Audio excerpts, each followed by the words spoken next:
দর্শক আসির মানিকগঞ্জের দৌলতপুর উপজেলার একটা চর। আমরা চরের একটা গ্রাম উঠবো। দেখেন সামনে হচ্ছে সবজির মাচা আছে আর ছড়িয়ে ছিটে কিছু বাড়ি আছে, আর এই সামনের বাড়িগুলো একদম সারিবদ্ধ। তো আমরা যাইতেছি, আপনাদের দেখাবো। এখানে হচ্ছে প্রতিটা গৃহস্থ বাড়িতে কিন্তু গরু ছাগল পালন করে তারা। এই দেখেন আমরা বাড়ির একদম উঠানে এখানে ছাগল দেখতে পাচ্ছি, এই যে ছাগল। আর বাড়িতে একটা কাকা আছে, কথা বললাম, গরু আছে কিন্তু। কাকা আসসালামু আলাইকুম, ভালো আছেন?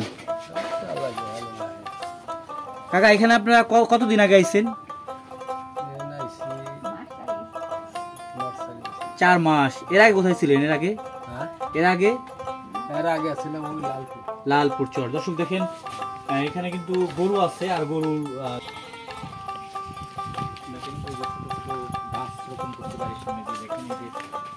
কবুতরের অলরেডি যে কবুতর আছে, গাছগুলো বড় হয়ে যেতেছে। দেখেন সুন্দর একটা পরিবেশ। আর এখানে হচ্ছে ছাগলের ঘর। দেখেন এই যে গরু ছাগলের ঘর, ছাগল আছে বেশ কয়েকটা। দারুণ দারুণ কিন্তু। আমরা যদি আরেকটু সামনের দিকে যাই, রুবেল অবশ্য ফু ফু করতেছে। এদিকে মুরগি আছে, দেখবেন না দর্শক? দেখেন এইদিকেও কিন্তু আগেই বলছিলাম যে চরের প্রতিটা বাড়িতে গরু ছাগল তারা পালন করে। এখানে ঢেঁকি আছে, এই দেখেন ঢেঁকি কিন্তু একদম বিলুপ্ত। এই বাড়িগুলা খুবই সুন্দর লাগতেছে।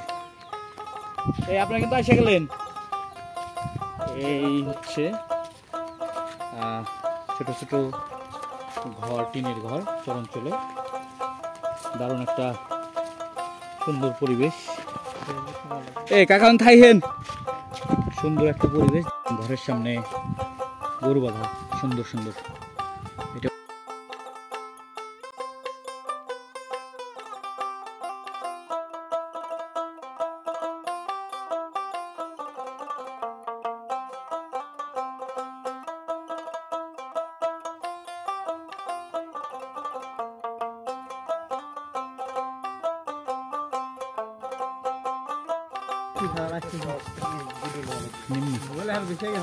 ইউটিউব নেন।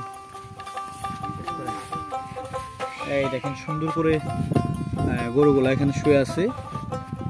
আমরা এইদিকে গেলে বেড়ায় দিক দিয়ে।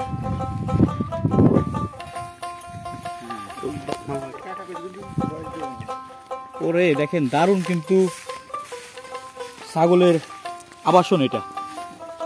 দেখেন ছাগলগুলো রিল্যাক্স একদম ঘুমাইতেছে, যে বাতাস ঠান্ডা মতো। দর্শক ওদিকে আরো কয়েকটা বাড়ি আছে, আমরা ওদিকে গেলাম না, এখানেই শেষ করে দিই।